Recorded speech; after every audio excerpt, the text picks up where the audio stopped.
My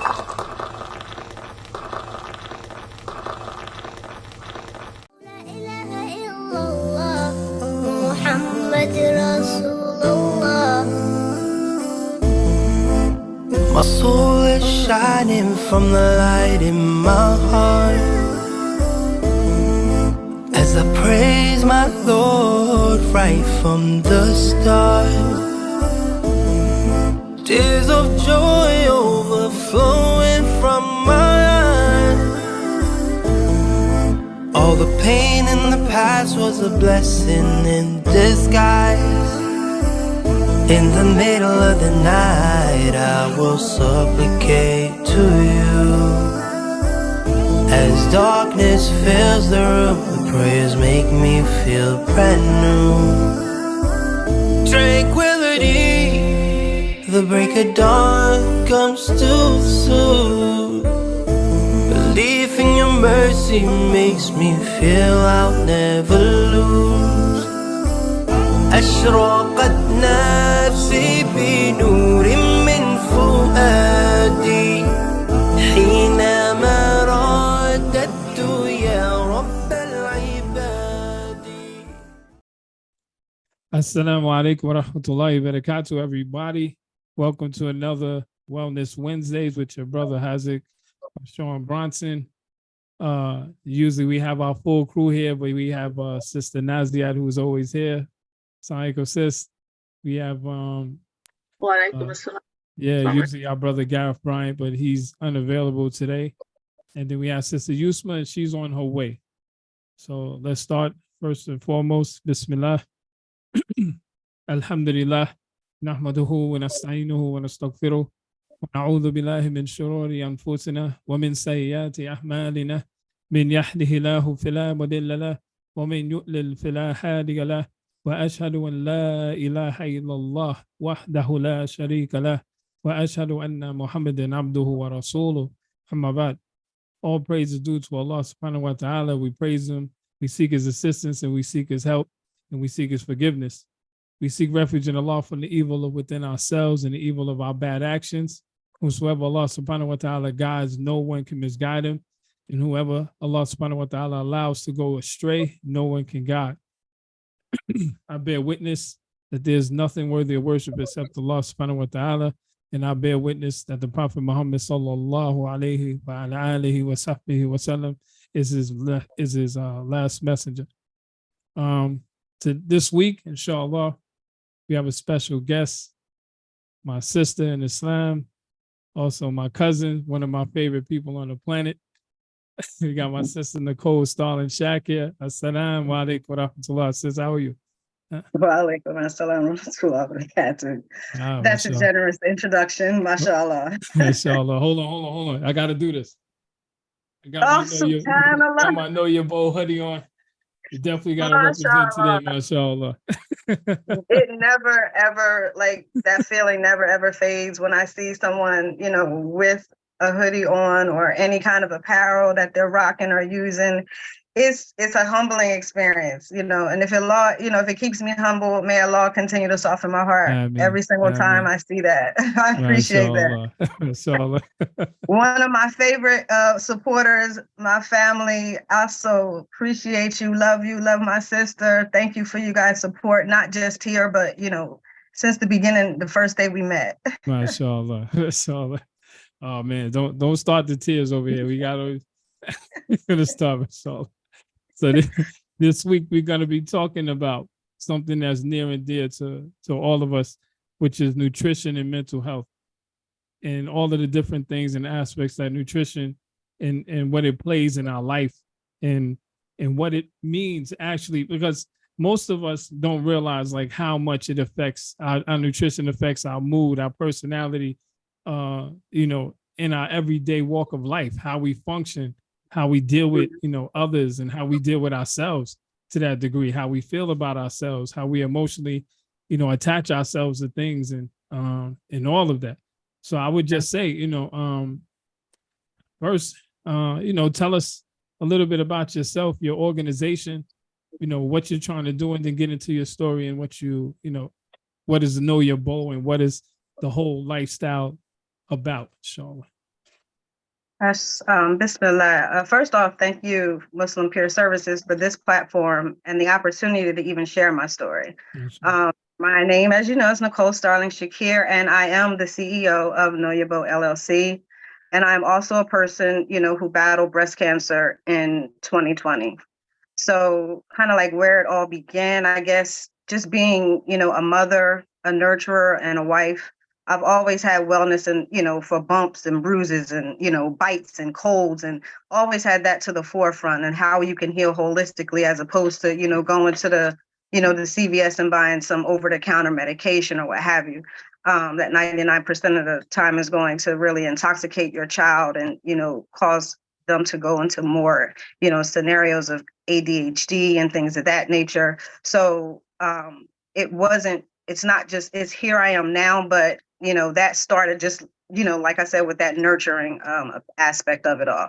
My son also was an athlete, so nutrition, making sure that his body had the fuel that it needed to compete before games was always at the forefront of my, of what I was doing. So let me see, around in 2015, I started an essential oils company named Nusaybah's Way. And many may not know her story, but real quickly, Nusaybah bint Ka'ab was a warrior on the front line in the Battle of Uhud with the Prophet Muhammad Sallallahu. Both her son and her husband were actually fighting in that battle.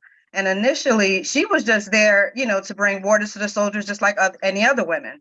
But by the end of it all, sis had her yielded sword. She shielded the Prophet Sallallahu. She had, she also received wounds, herself from fighting. Not only that, but she provided bandages and healing to the wounded.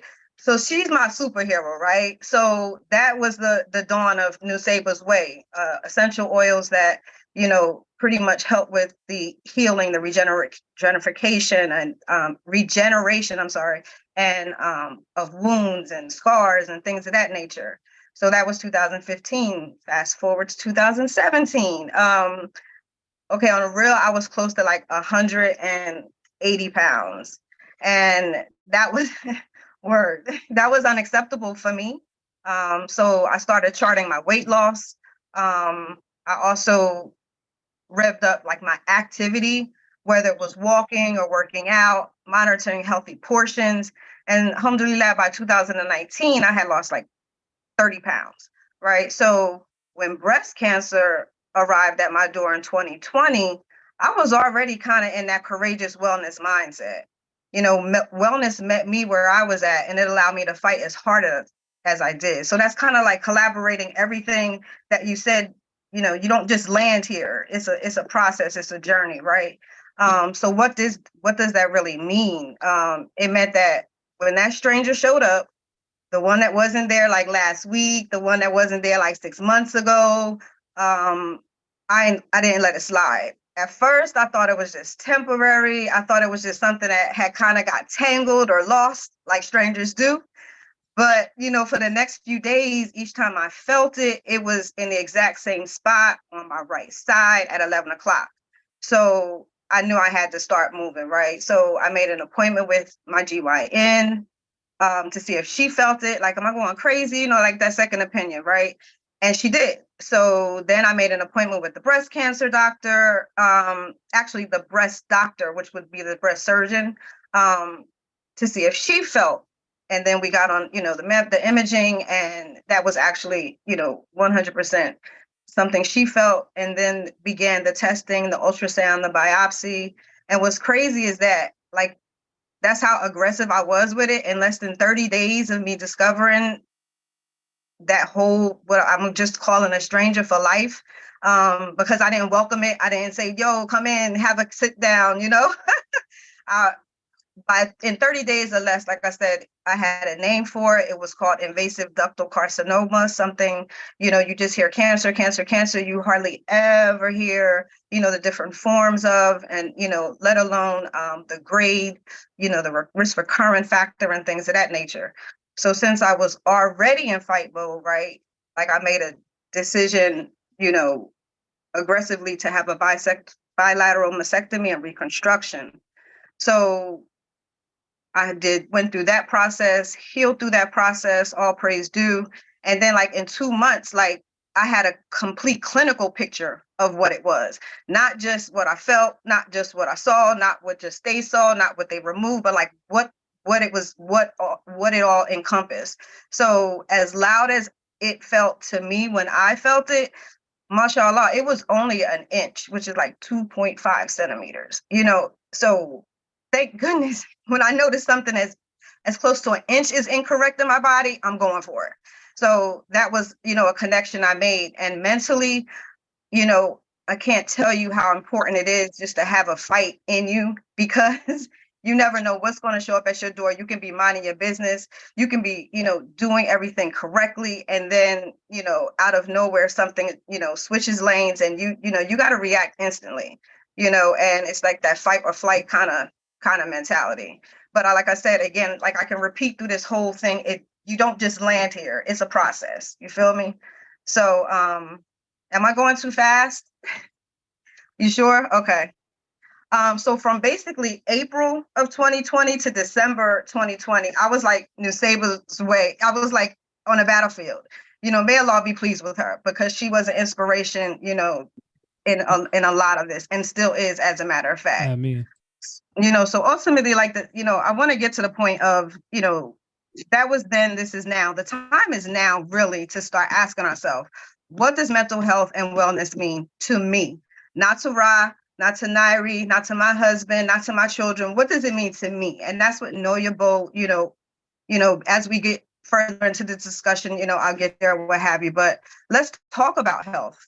According to the World Health Organization, your health is a state of complete physical, mental, and social well-being, not merely absence of disease or infirmity. Therefore, health, wellness, fitness, well-being, all of that's a total package. It's a marathon without an end or a destination, honestly. So you really have to prepare yourself, right? And I think, the term fitness, I think a lot of us misconstrue it. Many of us fit fitness around everything we do, when in actuality, we should be fitting fitness into everything that we do. It shouldn't be second or third, strand or string or what have you, But from my breast cancer journey, Know Your Bow was birthed, and Know Your Bow stands for Know Your Body Enough to Act When It Speaks. I don't know if you're aware, but I'm sure you are, but the wellness industry has experienced a significant growth in recent years, with an increasing number of individuals seeking ways to improve their overall health, right? But there still remains a need for a platform like this and resources that empower individuals to be proactive in their health, right? We can talk the walk, we can say what everybody else is supposed to be doing, but what are we again doing, ourselves, and making sure that we're making, the best decisions. I think it was Mike Geronimo. He said something like, be the best you, because everybody else, is taken. You feel me? So that's about, like, literally putting on my cape and being the strongest woman I know, whether it's at that time, because you don't always got to put your cape on and keep it on, right? But when it's time to put it on, you got to drape yourself and really not care who's looking. So Know Your Bow really aims to, getting back to that idea of health and wellness or what have you, but Know Your Bow aims to fill that gap by providing a unique combination of apparel, like the one you got on, accessories, catering to the growing demand and self-care and personal wellness.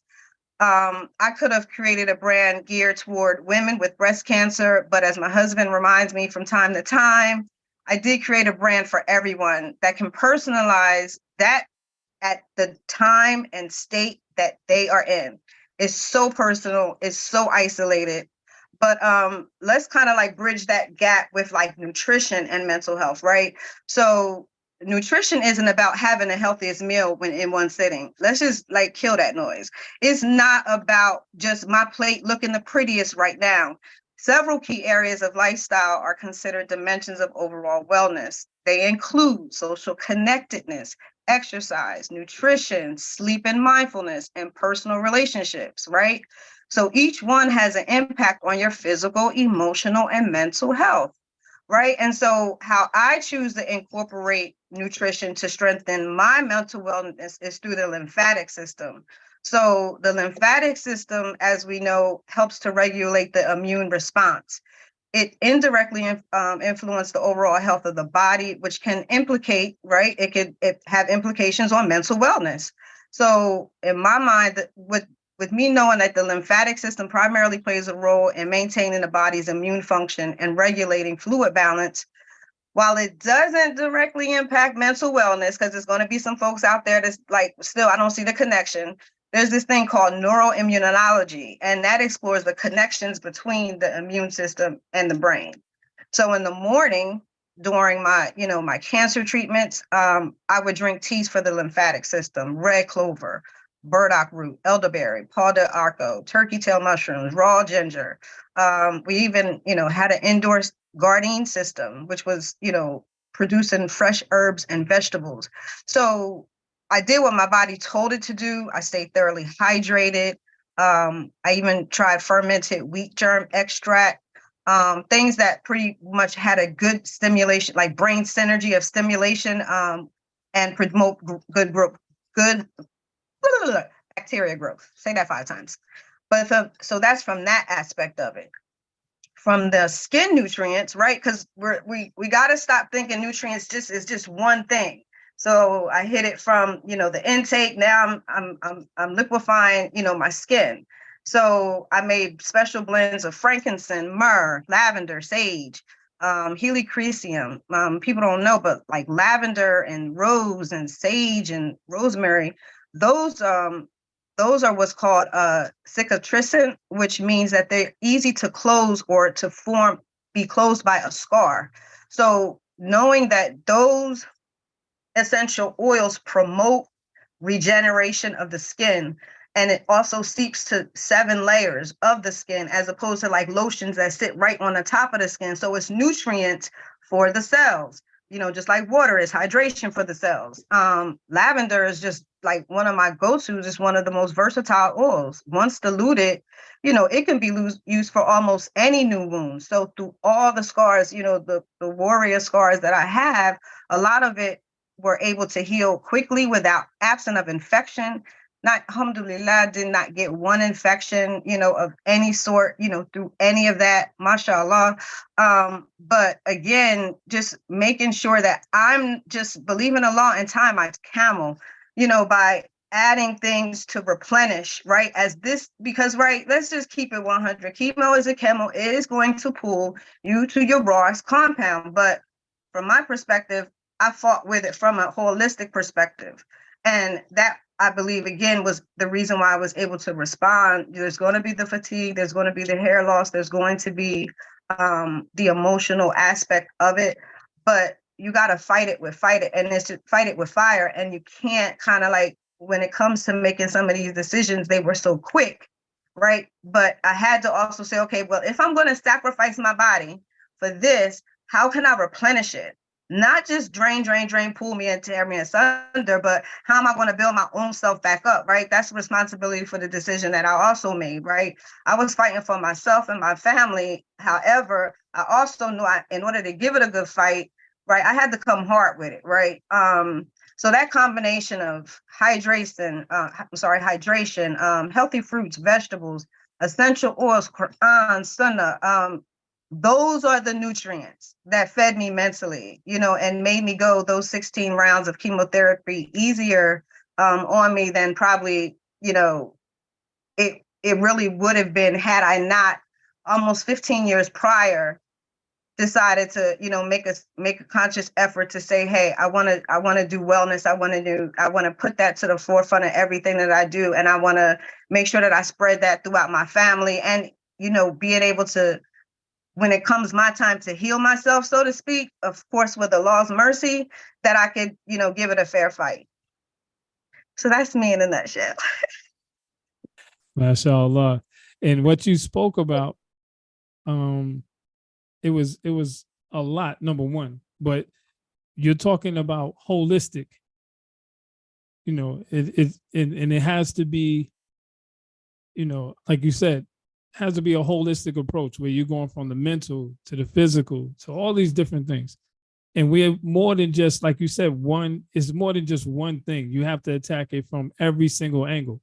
And if you don't, and I think more than, some things that can suffer, your mental health can suffer, if you're lacking in one part, and like you said, social connection, you have to have a good support system, all of these different things. And like we talk about, especially in peer support, the 8 dimensions of wellness, which is, one is occupational. So if your job is straight, and you have, your income, that's one less worry. It's the intellectual part. There's an environmental part, your surroundings and everything. Social, physical, spiritual, emotional. And like you said, you attack it from all fronts. If you're lacking one can pull you down, especially the mental health and dealing with those sorts of things. So I want to get, inshallah, before we start asking questions and answers, if it's okay, I would like to ask Sister Yusma, because I know she has to go soon, to comment and to come in, inshallah. Assalamu alaikum, sis. Assalamu alaikum, welcome salam. Assalamu alaikum warahmatullahi wabarakatuh. That was really amazing. Like, as you were talking about all of these different like things that I've never heard of, and all these beautiful sounding ingredients, to be honest, because I've never heard of them, I don't know what all of them are. But subhanallah, we take for granted all the different things that are out there, both in like ingredients that we know or things that we know, and things from like Sunnah, things that the Prophet told us about, black seed. Black seed is a cure for everything except death, subhanAllah. I think that's amazing, yes. And I learned about it when I was younger. And it's funny because over the last, I want to say like 5 to 7 years, I've had like non-Muslim coworkers come to me and tell me about black seed, and I'm like, yeah, and I'm thinking, okay, yes, it's like, okay, subhanAllah, it's good that you're learning. And I remember telling them about like different, black seed. There's several companies now that have really good like cold pressed black seed, and I genuinely truly believe it really is the cure for everything except for death. Yes, it's really several years ago, I had a dermal skin infection, and subhanAllah, I used black seed in the cold pressed liquid form. I used to take it orally, and it takes a bit getting used to the taste, but I use that both internally as well as applying it on top, and really, genuinely, truly, subhanAllah, it helped so much when antibiotics didn't work, when things became resistant, because you're putting a foreign thing in your body, right? And your body eventually says, your body understands what it is. That's how Allah subhanahu wa ta'ala has created our bodies. It understands what it is and it fights back. But things like black seed, garlic, I'm sure many of you have heard about garlic, really beautiful properties, yes, of garlic, just amazing effects. Same thing, black seed, garlic, all of these beautiful ingredients that we take for granted in our everyday lives. Turmeric is an amazing one. Turmeric and honey, if you put that combination together for any, you can have a zit, you can have rosacea, which is a form kind of like a ringworm, and you can put some turmeric and honey on it, and that bad boy will be gone the next morning. Yes. I've put black seed on pimples. I used to have like really bad acne. I put black seed on it. Turmeric, which in South Asian culture you call it haldi. They use it in all kinds of food, from you can like use powder. Turmeric and milk for asthma, right? You can warm it up for asthma. Even arthritis is great for black seed oil, because that's the thing. I think we sometimes really just, if we opened up our seasoning cabinet, right? There's so many. We're doing, we're implementing these precious ingredients for taste. However, there should be another, knob that kind of like cranks, like, I can use this for medicinal, right? Yes. How many of us have cinnamon, and how many of us have, aside from garlic, but I'm sure you have oregano, like the Italian spices. Those are all, anti-inflammatory, and the benefit of just, inflammatory, antibiotic et cetera, go down the line. If Yes. I'm just imagine if I'm incorporating that in my intake, but then if I'm topically using it, like the black Yeah. seed oil, right? And then some of the oils that I named, you're fighting whatever's coming your way. At least you're Mhm. building a bubble to say, hey, you may show up, Mr. Stranger, but you're not going to stay too long, inshallah. And the Yes, law is the best of inshallah. planners, right? Definitely, absolutely, yes. So, making so turmeric tea. We in our culture, again, because we use it so much, we freeze raw turmeric, and then whenever we want to make something out of it, pop it out of the fridge. Like you mentioned, a lot of anti-inflammatory properties. So good for if you feel that little cold or something coming on. Mix it with ginger, and now you have something even more. Yes, I mean, there's so many different ways to use it. And subhanAllah, when you look at the research also, right? So now, besides just culturally, we understand these things, and it's been passed down from our parents, our grandparents, and family members. These are things we carry with us. But then on top of that, if you look at some of like the Western or the European research behind it too, it's there. It's just that pharmaceutical companies haven't been able to brand it and to take it and claim it for their own, because that's what they tend to do so much. And so now you have all of these so much different research on the way that our gut bacteria is affected, and the way that your brain and your emotions are connected to that gut bacteria that's traveling all over your body. Inflammation, how inflammation really affects. My sister is in the pharmaceutical industry, and this is something she's been interested in for so long.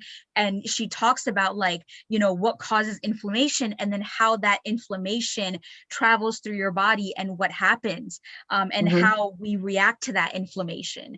So there really is, especially more recently, whereas before, they would call us crackpots and tell us all kinds of things like, oh, why are you trying this? There's over the counter this, and take what your doctor prescribed and complete your 10-day course of antibiotics, things like that. But the reality is they won't endorse it because they can't brand it. They can't put their name on it. They can't claim it for their own. And that's one thing that, it's not yes, quick. Sometimes it's not, things exactly. they can't make money off of. That's not a quick fix, right? Right. Or they can't mass produce, right? Because it's not called essential oils because of the fact that like you can get it everywhere and all the time, right?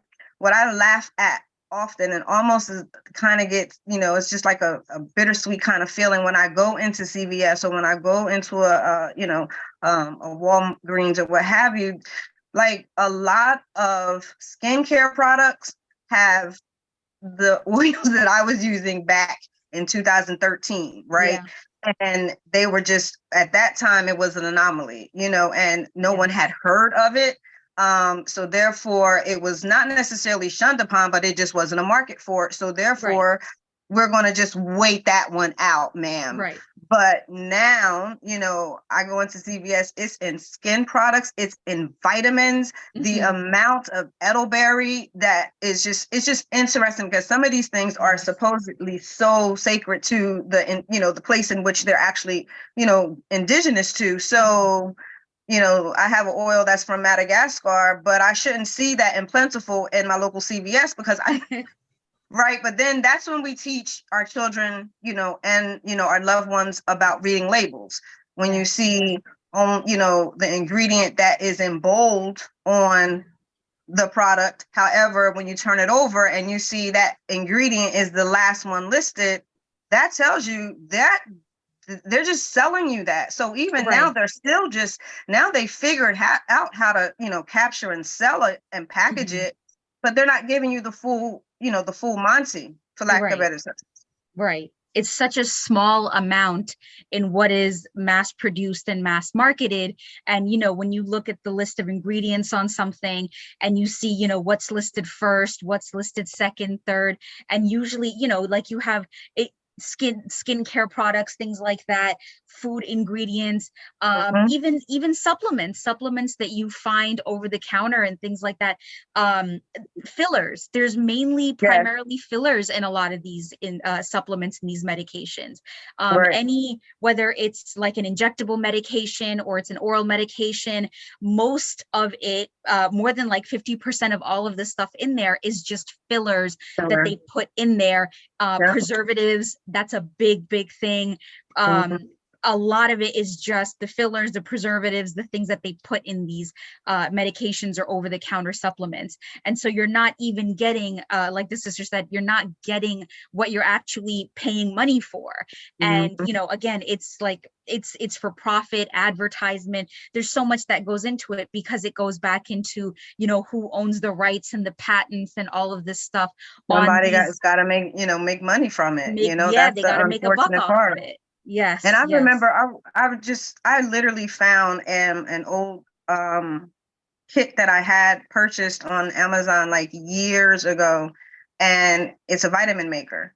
So I was making my own vitamins at the Open, time Mama. because to your point, Assalamu alaikum.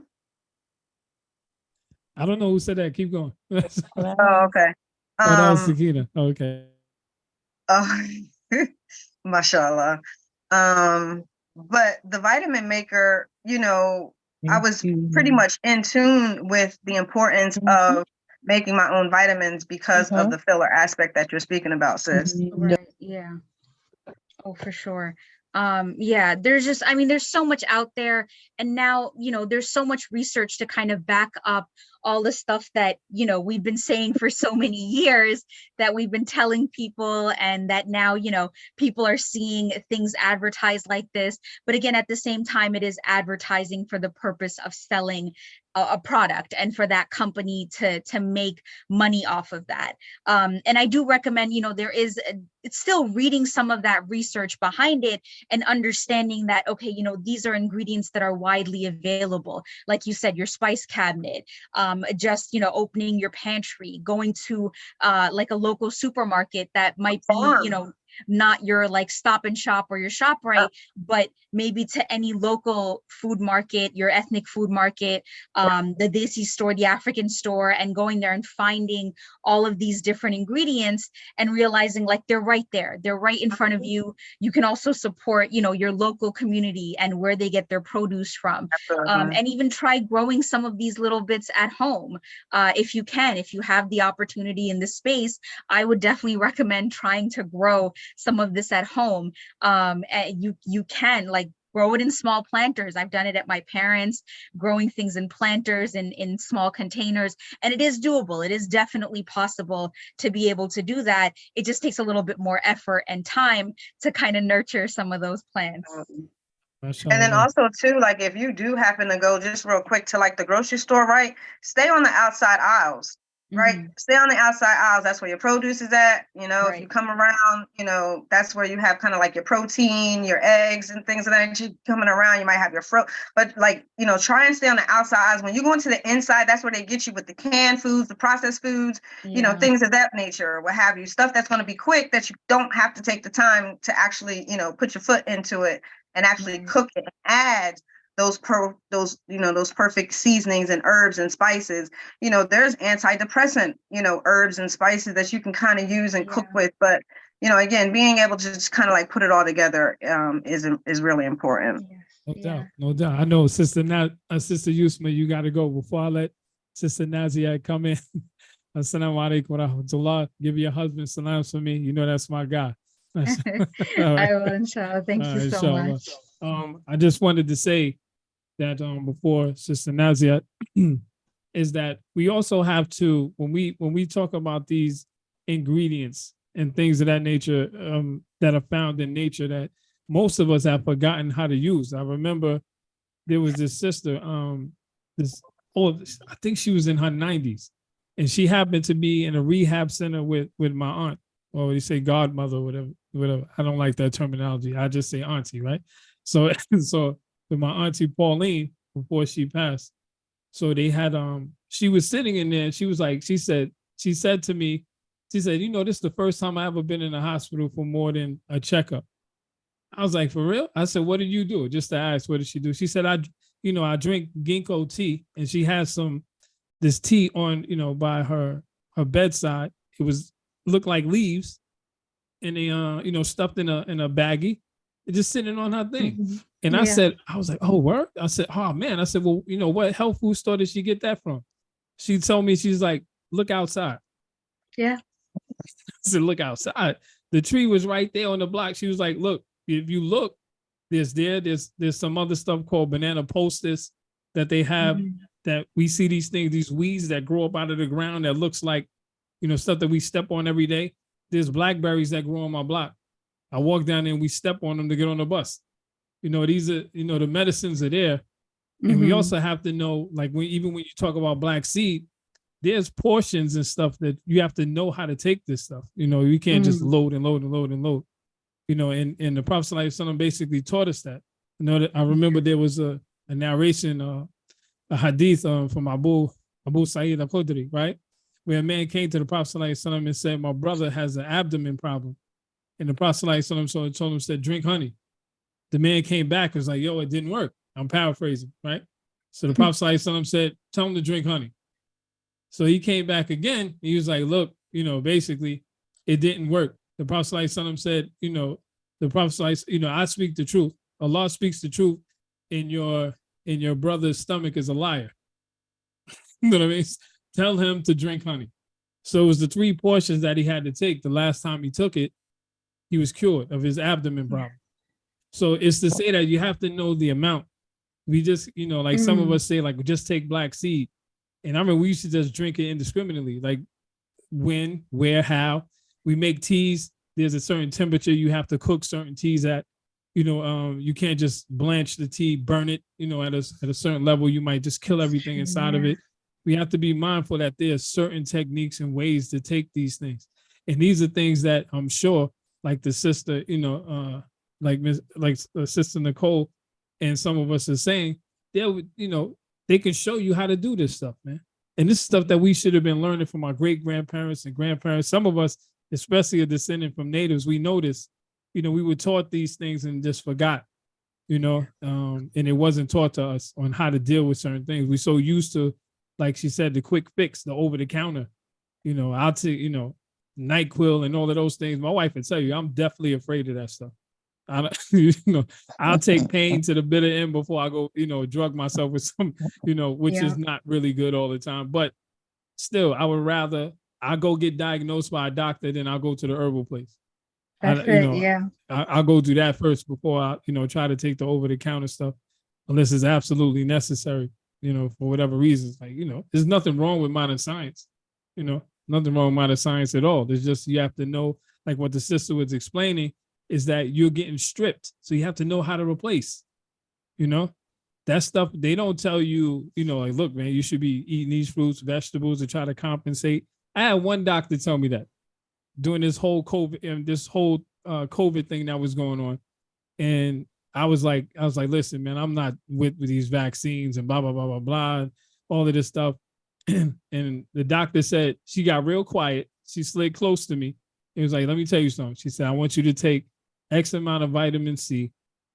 And I want you to do, it's an X amount of vitamin C, stick with the tea, and then come see me in 2 weeks and tell me what's up. So, but she couldn't say it out loud to everybody, but she saw how I was like, nah, I'm not, I wasn't really with it. But I had caught actually coming from Atlanta. I got in that March or 2020 when it started, I wound up contracting COVID from there. So alhamdulillah, like these are things that Allah subhanahu wa ta'ala has told us to look into nature, look into things that are going on around you, and then of course, and first and foremost, you ask Allah subhanahu wa ta'ala to cure, for the cure, to cure, and then to allow those things that we are taking to benefit us and to cure us as well. So yes, Sister Nazia, and we'll say goodbye to Sister Yusma. I know I'm holding you up, mashallah. No, it's okay. Thank you. And thank you for bringing that up. Just real quick, you mentioned like everything in moderation, right? For me, specifically Black Seed was like trial and error. It was seeing, okay, well, do I need to dilute it with something before I put it on my skin? That is a big thing, because for some people it can be too much. In our culture, we call it, like, we basically say that Black Seed is very hot. So it's something that's garam, or hot, for inside and outside your body. So it can cause, if not, like, say if you don't dilute it with either like a carrier oil, you may have heard about that, maybe coconut oil or something, that's like very readily available. If you're going for topical, then, again, read up on it, read the hadith, read all of these different things. And it's trial and error, because these are all natural things. These are things that maybe some people are trying for the first time and have not tried before.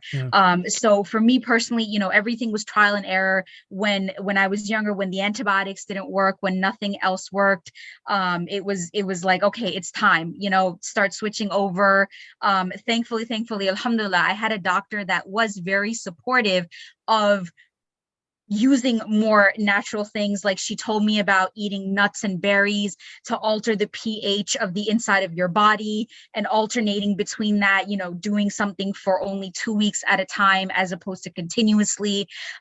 We also talked a lot about different ways that to boost like the immune system, besides vitamin C. She said that there's a lot of ways that the pH of your body can change over time, and how things get used to antibiotics. So, it's good to also, like, if you don't already have a primary care that is supportive of that, to find a primary care that does support you, because it's important. It's your health, right? So you don't have to stick to that one doctor. And that's the last thing I want to say before I go. It took a while, for example, like my dad, his primary care wasn't really looking out for his best interest. He had a heart condition. So it took us a couple years, but we convinced him that, listen, you don't have to stick with this primary care. You can go to another doctor. You can go to somebody else until you find someone who listens to what you have to say, and you advocate for yourself, and you look out like you're number one. That person is there for you, not the other way around. And you're not there to make them happy or please them. So look for different doctors and different primary cares or specialists that can support you on your journey to doing things the way that you want to do it, that work best for you, that's accessible. Nutrition has to be accessible. SubhanAllah, that's the biggest thing. You talked about that. It has to be accessible for everybody. And that includes having a doctor that makes sure that that's accessible and available for you. So that's just the last thing I'm going to say.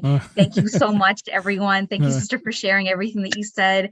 And I'm going to look into some of the things that you were talking about before, inshallah. So everyone have a good night, inshallah. Until next time. Assalamu alaikum. Yeah, before, that's definitely what she said is all facts, and we also have to think, if we had these cures and medicines, and we've had doctors, quote unquote doctors, some of these things that they're teaching us, and these herbs and stuff, have been used for thousands of years. We talk about thousands of years, some of them even before the Prophet ﷺ. All of the cuppings and all of this stuff that we brand as Islamic, the stuff was used before the Prophet ﷺ. It was using these techniques in China and other places, and now this new medicine replaces it, and we won't even give it a second thought. Sometimes we won't even give it a second look. Like, oh my God, like it's a big deal. Like, to me, it's like, okay, you got 1,000 years of this, and you got a couple 100 years of that. I would take the tried and true method of the 1,000 years over the 200. Not saying that there's no benefit for the 200. I'm just saying I would go with that. And then, whatever I need from the 200, I'll take that too. You know what I mean? So I'll go with that too, at the best of both worlds. All right. So Sister Naziat, I know you've been waiting. I'm sorry I held you up. Go ahead, sis. MashaAllah. Assalamu alaikum. Wa alaikum salam. Bismillah. Everything that the sister said, mashallah, I think it hits the nail. And just to kind of, bounce off of moderation and consuming things in moderation. I want to share, a quote, a saying. O children of Adam, take your adornment and every mosque can eat and drink, but be not excessive. Indeed, he likes not those who commit excess. And it's also the sunnah of our Prophet ﷺ to, eat and drink in moderation and balance, right? So 1/3 would be, he would eat, but he would eat 1/3 of the food, 1/3 water, and 1/3 consume air, right? So there's space left for breathing. And water, we take water for granted. I think water is the most essential ingredient in our diets, in our daily living, for healthy living, right? Because staying hydrated is essential to being able to develop healthy and emotional regulation skills. Good mental health requires a healthy brain, and without water, that healthy brain is not possible. And everything connects back to the brain, right? The brain is the powerhouse. The brain is always on. It's always active. It's all works 24/7. Even while we are asleep, the brain is active. It controls our movement, our breathing, our senses. Just like a car needs fuel, right, to go and function properly. Our brain needs fuel. Our brain needs premium fuel, so that it can function better. So the structure, is strong, right? So we need to eat foods. We need to engage in activities. We need to immerse ourselves in things that give, that directly impacts our brain structure, function, and eventually. And unfortunately, in today's society, right, there's a lot of food and processed. We have refined sugars, and that studies have shown that the processed foods and refined sugar leads to worsening of depression. So I wanted to kind of add on to that. Dates, for example, in our religion, dates are the most consumed, right? Dates are essential. Dates are vital. Back, like 10 years ago, 20 years ago, even non-Muslims, they didn't know much about dates, right? But now, now people know more about dates, right? They make cakes with dates. They include dates in like their drinks. They make smoothies out of dates, right? Dates also show that studies have shown that dates relate to reducing issues of anxiety disorder, and also helps boosting memory and learning. Our Prophet ﷺ, when he was fasting during suhoor, he would only eat dates and milk, right? He didn't need any other foods. So, but we as a society, we've transformed from that. We need, during suhoor, we need our eggs, we need our, in basic culture, we have what we call parathas, which are bread, right? Like melted in, with butter. So I think what I want to say is that we have to be mindful and we have to be intentional in what we eat and how we consume, because everything leads back to the brain. Everything's connected to the brain. There's a brain chemical that we have. It's called serotonin, right? It's a neurotransmitter, which is responsible for our mood, sleep, appetite, and inhibits pain. 95% of this neurotransmitter is produced in our gastrointestinal tract, right, which is part of our digestive system. And that gastrointestinal tract has 100 million nerve cells, which are neurons that connects back to the brain. So this goes to show that our digestive system doesn't just process food, but also guide our emotions, right?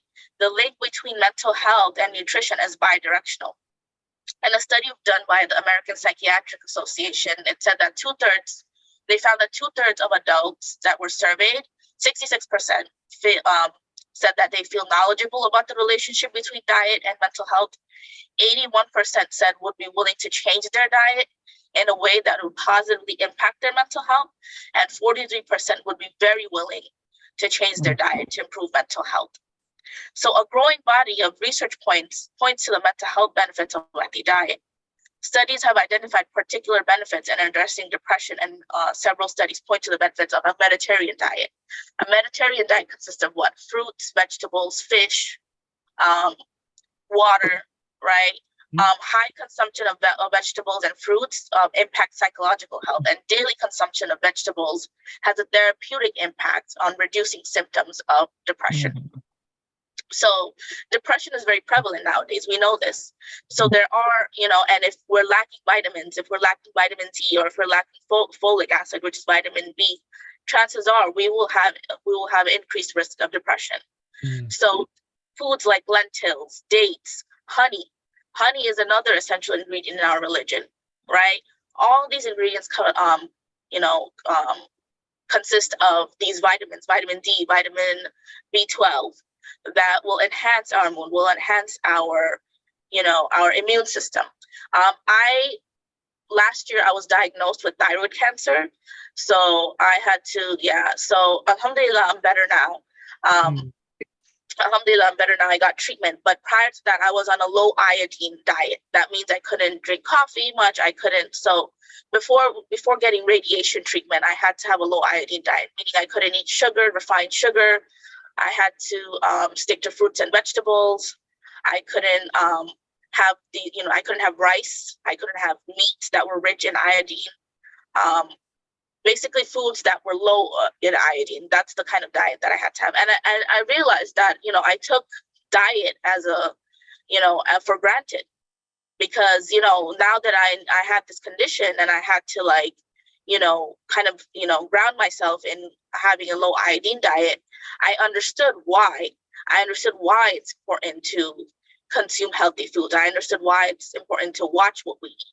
I think we know nowadays with their busy lifestyle, we forget that, you know, we need to watch what we eat, right? Especially if we're busy, if we're parents, or if when we're working, we'll just grab whatever it is that we eat. We'll grab a donut, some easy foods. We'll go, fast food. We'll turn to fast food, right, to meet our needs. But I think we really need to work on making a strict plan of, you know, what it is that we need to eat, and understand that, you know, it does affect our brains. It does affect our immune system. It does affect our healthy living. No doubt. No doubt. And wow.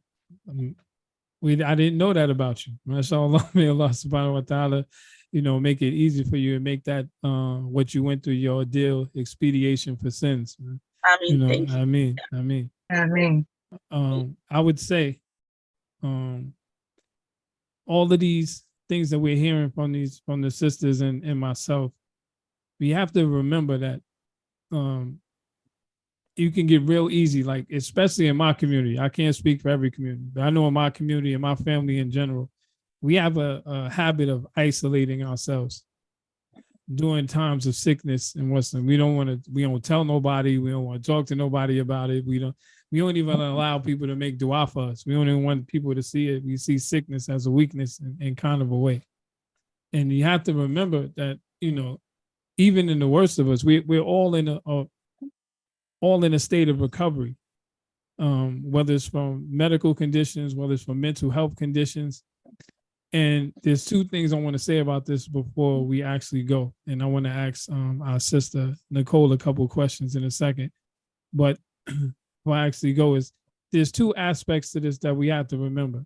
That when a person that's in recovery, whether it's from mental health issues, whether it's from depression or any of these things, whether it's from, you know, cancer, all of these different things, we have to remember that your community is supposed to be there for you, but you have to allow them to be there. When we don't do this, we cause a few things to happen. Number one, maybe one of these individuals that make dua for you, maybe their dua will be accepted. Maybe you may open up to a person that actually has gone through that and be able to help you navigate what you're about to go through. Maybe this person knows of a cure that you may not know. So there's different reasons why you want to actually open yourself up to the community and let the people know, and don't isolate yourself.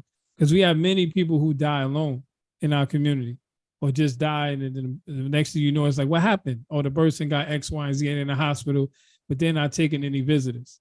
They don't want to talk to nobody. You know, we have to be mindful that even in the sickness, when the brothers was in recovery, when we look at the message of Allah, when we had the particular companion who used to drink alcohol all the time, he was constantly drunk. You know, they didn't isolate him. They let him go on in the community, but they made it seem like everybody around him, like, we here for you, but we're not going to deal with that particular behavior. But we're going to be here for you when you get back. You know what I mean? When you get into your right mind, we're here. But don't come around us when you're like that. So he started eventually doing it in his home. And then he got embarrassed even doing it. Why am I doing it and sneaking and doing it when I know I'm not supposed to be doing these things? But I'm saying that just to say that the community was always there, even in times of trouble, in times of need, in times of what. Do not isolate yourself and be of those. And I am guilty of that. I get sick, I stay far away from everybody. I'll sit in my room and don't say nothing to nobody. You know, if I'm having a surgery or something's going on, the only people that I know about is the people who know. And that's it. And we have to get away from that, inshallah. And secondly, when we're also recovering from those things, like the sister said, whether it's from any addiction, whether it's from medical issues, whether it's from psychological issues, you always want to create the environment in which you want to be in. What I mean by that is that if you're recovering from something and you want to, get well, you can't hang out with the people who only thing they do is eat junk food and garbage. You have to sort of create that lifestyle in which you want to live. It becomes a whole lifestyle. So you shouldn't go to the store and buy yourself stuff that you know is trash for your kids and then say that I'm eating healthy for myself. That's not only selfish, it's weird. You know what I mean? It's weird and it's not going to help you, in a way, because eventually you're going to be like, I'll take one of these and then you're down the rabbit hole again. So you have to create that lifestyle and start rolling with those who not only support what you do, but to do what you do. And it doesn't even have to be what they do in their lives outside. When I'm talking about what they do around you and how they act around you and how they move around you. And that's fine, because I've been in many places where people know they're non-Muslims, but it's time for Salah. They'll tell you, yo, your phone is going off. I think it's time to pray. And that's okay. They move when you move. And they're like, yeah, we wait for you outside or whatever the case is. And that's fine. So what I'm saying is, if people respect what you're doing, they know what you're trying to do, they won't do certain things around you. Like I have people right now who, they know that I'm Muslim, non-Muslims, they will not eat pork around me. They won't say certain things around me. They won't do certain things around me because of not only that respect, it's just that they know what I'm trying to do, what kind of lifestyle I'm trying to live. So it's the same when you're trying to change your habits, when you're trying to change your way of eating and the way of moving and your whole lifestyle. Because it is a lifestyle switch. It's not just, not just like the sister said, just eating a meal and putting salad on your plate. It's not just that. It's a whole lifestyle that has to change. Your whole movements, the way that you think, the way that you move got to be different, So I would just, that's all I wanted to say before I asked the sister. And y'all forgive me for going over a couple minutes, inshallah, because there was some important questions that I wanted to ask Sister Nicole before we get out of here. So I think the first question like we had is like, how does nutrition play a role in the mental health and well-being of cancer patients and survivors? How does it really play a role? Because we see that some of them usually go through a lot of deep depression, deep anxiety behind leaving family behind, all these different things that play in your head, these scenarios.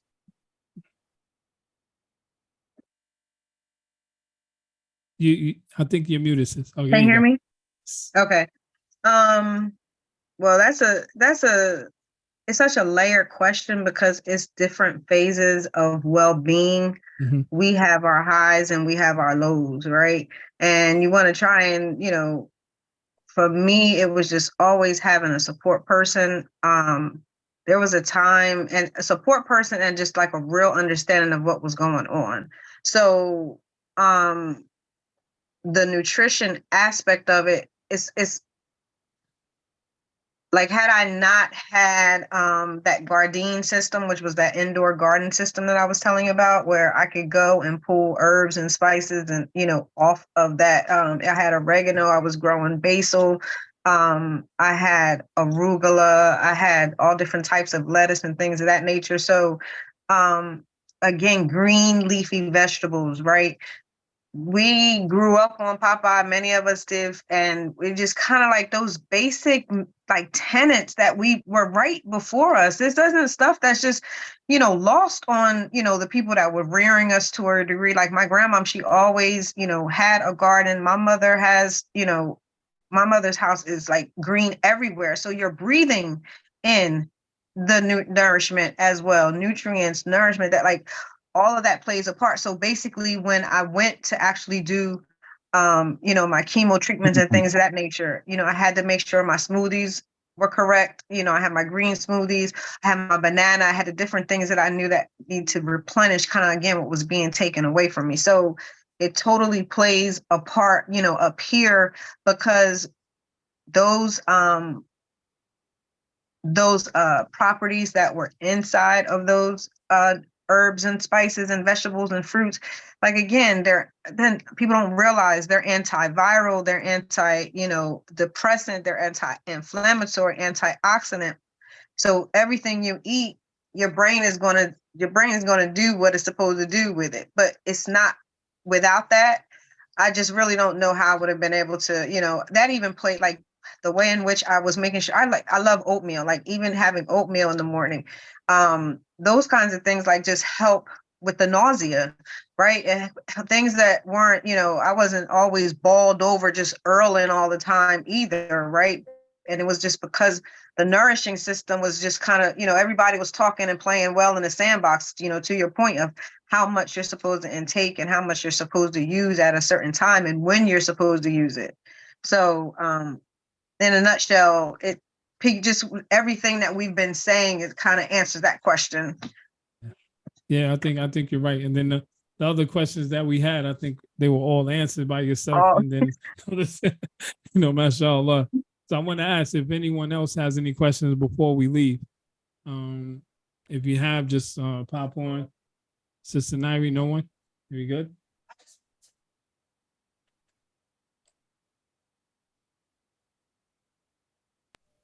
That's pro. Oh, there she go. I just wanted to really make a comment as to, there were so many jewels that were dropped tonight. One of the things that was a major takeaway for me was really just doing things in moderation. And also from that, setting realistic goals. Because a lot of us, we get into this part where we say, we want to lose weight, we want to be healthy, we want to do all these things, which is definitely that we should do. However, we need to do it realistically. So for example, exercise. For me, I don't like to exercise. However, I love to walk, and that is a form of exercise. Right. So with me, that's something that I will try to do, and I'm trying to do actually, so that it can help me, because that's something that I know I'm able to do. So for me, that's realistic. If I walk 3 and 4 miles on a Saturday, that's something realistically for me to do. Where someone might be able to go onto the treadmill for like an hour, Right. And that might be something that they have to do. So for me, it was more like having those realistic goals, and staying consistent. Consistency was another thing, a big thing that I did here also tonight. With when you're trying to keep yourself healthy, you have to have that consistency. You have to keep doing it. You have to keep moving. And I noticed that when you don't move, if you're that person that you're constantly feeling down, or you're not keeping that momentum, this is where a lot of mental moving. You have to keep trying to do reality, keeping yourself healthy, of our ability and overall health. Lifestyle is an overall health. We have to tackle it from all aspects of our life, mentally, spiritually, and having those holistic medications, which is the fruit, the veggies, as opposed to having these pharmaceutical companies that we are investing in, that we would have to invest in if we don't take care of ourselves. Right. Almost. So those were just some things that I had in mind that was really, really pivotal. So thank you for that. Thank you for all those gems that you dropped. And alhamdulillah, you've inspired a lot tonight. And keep doing what you're doing. We're very proud of you. No, mashallah. Mashallah. Okay, we're gonna let you, Sister Nicole, Starling, Shakir, take us out. Like, what any parting words for us? Because listen, what I'm looking for is a nutrition book from you. Oh. I'm looking for a whole comprehensive guide, Monday through Friday, so Monday through Sunday. What we eat, put all that goodness out there. Put all that goodness out there. I'm still, trying to figure out like my next step. Allah has, allowed, some amazing Actually. things to occur in the last couple of months. Some expected, but now to actually like have those things into full gear, Know Your Bow can now transform into like its second and third phases, also just trying to figure out a way, because I do, from a Know Your Bow perspective, all those personal journeys that we all have, the part that Know Your Bow plays is recording it all, right? To be able to record from 2013 all the way up until now, to be able to know how many times a year I went for my breast exam, to know what my blood type is. The sister was speaking profound wisdom earlier, but another way that you could also, curtail nutrition around is really being aware of your blood type. It's a sister on Auburn Avenue who actually can curtail a whole regime around knowing your blood type. And the food that she suggests, the soups and things of that nature, based off of, your beat. We say it, see it, but we just, taking the pen and recording it, is important. It's essential because you have to have a platform, you have to have a baseline, and being intentional in everything that you do, keeping wellness to the forefront of your life. It can't just be a pocket syndrome. And then lastly, just being fearless and facing your challenges. There are things that are going to be really, really easy for some, but very, very difficult for others. So as much as we sometimes want to help, impressing upon, or being gentle with our words is really important, and being kind and wholehearted of what you want for yourself, right? It's just not everyone's path is going to be different. And mentally, don't beat yourself up. Like mental anguish, mental pain, frustrations, a lot of it, it's enough people out there that's going to beat you up, that's going to knock you down, try and tear you down. You should really, really have to stop doing that to yourself. And then recognizing, your own triggers, and again, Know Your Bow is just, it's an isolated thing. I know my mother's, history. I know my grandmother's history as far as, medical is concerned. So that I can pass that on to my daughter. Like that's generational wellness. Like you have to be able to understand when people have, what do they call that? Like someone in my family had this. Well, you should be able to identify, maternal and paternal side to the best of your ability. And just capturing those things. And from it doesn't mean that you have to be at the doctor's all day, every day either. We're talking about recording, when you go out, Nairi, like you said, and you're walking, okay, this week you did 3 miles. 6 months from now, you're probably going to be able to walk like 5 and not even without even thinking about it. However, if you're not like recording that, like with your pen to the pad, come 6 months, you're going to need that like push. You're going to need something to like boost you can have it right there, like turn the page of your own book to uplift your own spirits in those times. And you could easily forget about your accomplishments if they're not recorded. So that's ultimately what I want to leave everybody with. And again, I appreciate this, this platform. This is closing those gaps because it's just, and this isn't like a money-making kind of thing. This is a people-making thing. We are trying at Know Your Bow, create an ecosystem. Every time you're donning your sweatshirt, your hoodie, you're not alone. You're knowing somebody. Like right now, I know mentally, we're on the same path. And we don't all look the same. So therefore, we want to be able to identify, and that's just like a spiritual, way to do it. Aside from, the Islam, which is first and foremost, mashallah, so Alhamdulillah. That's all I got. No, mashallah, that's a lot. It's all good, man, and it's always good to see you. Always good to hear from you, and mashallah, you benefit us immensely. Absolutely. Only thing I would see now, I'm gonna have to ask. I'm gonna have to ask, right? If we can get, right, we're talking about MPS. If we could get a short every week, every 2 weeks, right? We do one of these Zooms. If I could get a clip from you, no, you don't gotta come on I'm not gonna ask you to commit to that. I'm saying something you do on your phone. It could be on one herb, one what's the name of the day. Like, look, this is what this is good for, and this is how much you should take, according to like this. Something short, 15, 20 second week, and we'll play it, inshallah. Every time we do one of these, we'll put it inside like an infomercial in between our segments. MashaAllah, subhanAllah. So, like, I kid you not, like, even on Facebook, like, I took a picture of some herbs from the garden and took a picture of, and I was like, just be like grandma, eat your vegetables. Like, do your grandma, she told you to eat your vegetables. And then that was it. Like, that's all.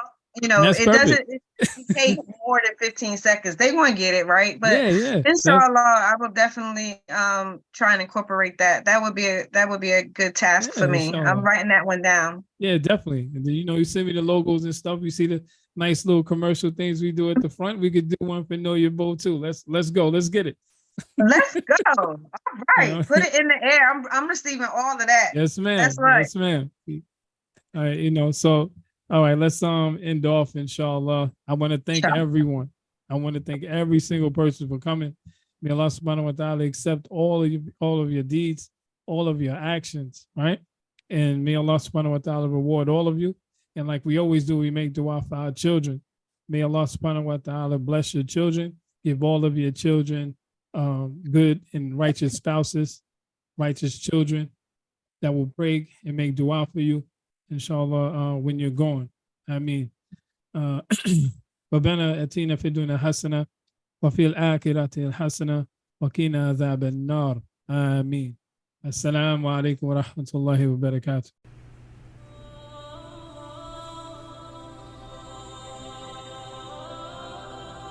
At some point in our lives, we've all gone through some form of depression, isolation, anxiety, and hopelessness. MPS is here to help you navigate through those tough times and show you that there is hope. You are not alone.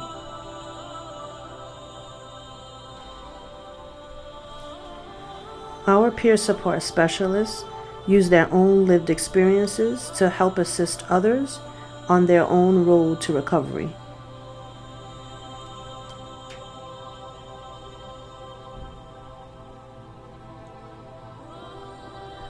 Our mission here at MPS is to create a culture of healing and wellness for all of humanity,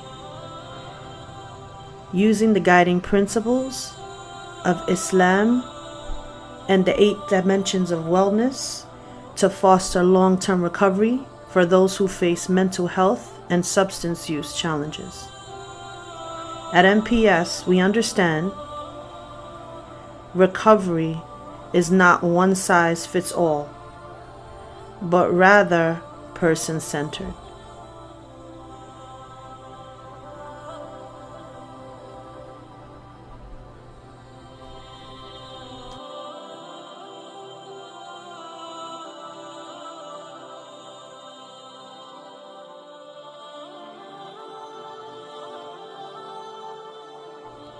We understand the importance of the work that MPS can provide.